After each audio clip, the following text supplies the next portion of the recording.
తెలంగాణ జాగృతి state organising secretary గారు మనతో ఉన్నారు. నరేష్ గారు. హాయ్ నరేష్ గారు, ఎలా ఉన్నారు? సార్, ఈ ఇష్యూ మీద మీ అభిప్రాయం ఏంటి? ఎలాంటి డిమాండ్స్ చేస్తున్నారు మీరు ప్రభుత్వాన్ని? మేము మొదటి నుంచి కూడా ఒకటే డిమాండ్ చేస్తూ ఉన్నాం. మేము సామాజిక తెలంగాణ దిశగా అడుగులు పడాలని అనుకుంటున్నారు కవిత గారు. కానీ దాన్ని నిరూపించే విధంగా తన అడుగులు కూడా అదే రకంగా ఉన్నాయని చెప్పి మనకు స్పష్టంగా అర్థమవుతుంది. గతంలో బీసీ ఉద్యమాలు చూసినా, ఎస్సీ ఎస్టీలకు అనుకూలంగా మాట్లాడిన చూసినా, వారికి అండగా ఉండే విధానం చూసినా, ఈరోజు హైడ్రా పేరు మీద ఇష్టానుసారంగా పేదల ఇండ్లను కూలగొడుతూ పోతున్నటువంటి ప్రభుత్వం మీద అంటే ఎంత పెద్ద నిర్ణయం అంటే దీక్ష చేసేంత వరకు ఉన్నదంటే ఖచ్చితంగా ఈ ప్రభుత్వాన్ని ఖచ్చితంగా దింపాల్సిందే. ఏదో తూతు మంత్రంగా వస్తున్నాం పోతున్నాం, ప్రతిపక్ష పార్టీలాగా ఏదో మాట్లాడుతున్నాం, రాజకీయంగా ఉపయోగించుకుంటామని అనుకుంటే గతంలో చాలా పార్టీలు అట్లా చేసినాయి. కానీ అక్కగారు అట్లా కాదు. ఒక బోనం ఎత్తుకుంటే ఎట్లా దింపకుండా ఎట్లా వెళ్తారో, ఒక ఎజెండా ఒక విషయాన్ని ఎత్తుకున్నట్లయితే అది పరిష్కారం అయ్యేదాకా కూడా దాన్ని వెంటబడతారు. అది పరిష్కారం అయ్యే దిశగా ప్రభుత్వం మీద ఒత్తిడి తెచ్చే విధంగా వాళ్ళు పనిచేస్తారు. చాలా కోకోళ్ళు అట్లాంటి ఉదాహరణలు చాలా ఉన్నాయి. అట్లా ఇది 3 బిల్లులు డిమాండ్ చేస్తే 2 బిల్లులు పెట్టడం కానివ్వండి, లేకపోతే ఇప్పుడు ఖమ్మం విషయంలో కానివ్వండి, మొన్న నార్సింగ్ విషయంలో ధర్నా చేసిన విషయంలో కానివ్వండి, ఇట్లా ప్రతి విషయంలో కూడా 100% ప్రజల పక్షాన ఉంటుంది, పేదల పక్షాన ఉంటుంది.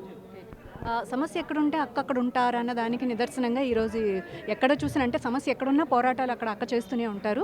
మరి ఈ పోరాటానికి ఎండ్ ఎక్కడ అనుకుంటున్నారు మీరు? ఒకటే ప్రభుత్వం దిగి రావాల్సిందే, ప్రభుత్వం పేదలను ఆదుకోవాల్సిందే. ఎక్కడైతే వాళ్ళ ఇళ్ళను కోల్పోయారో, ఎక్కడైతే వాళ్ళు ఇళ్ళను పడగొట్టిరో అక్కడే వాళ్ళకి పునరావాసం కల్పించాలి, అక్కడే వారికి పట్టాలు ఇవ్వాలి.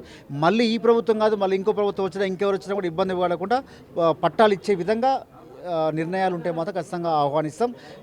ఇప్పుడు దేశంలో దీక్ష కానివ్వండి, లేదా కార్యక్రమాలు కానీ అన్ని వాయిదా వేసుకుంటాం. అప్పటిదాకా మాత్రం డెఫినెట్గా మా ప్రణాళికలు ముందుకు పోతూ ఉంటాం.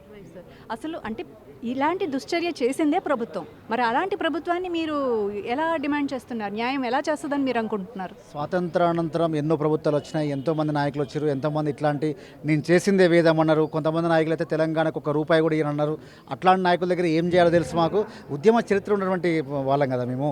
కాబట్టి మాకు ఏ రకంగా ఉద్యమాలు నిర్మించడం తెలుసు, ఏ రకంగా ప్రభుత్వాల మీద ఒత్తిడి చేయొచ్చు, ఒకవేళ వారు చేయకపోతే ఏ రకంగా తగిన గుణపాఠం చెప్పాలో కూడా ప్రజల పక్షాన మేము ఉంటున్నాం. కాబట్టి డెఫినెట్గా వాళ్ళు దిగి రావాల్సిందే. ఎందుకంటే ఇది మా ఒక్కరి కోసమో, మా పార్టీ కోసమో, పార్టీ ఓట్ల కోసమో కాదు, ప్రజల పక్షాన పోరాడతాం. న్యాయమైన డిమాండ్. నిజం కదండి, 70 సంవత్సరాల కాలం నుంచి ఇచ్చిన భూమిని కూడా తిరిగి లాక్కుండామనంటే ఎంత అన్యాయం.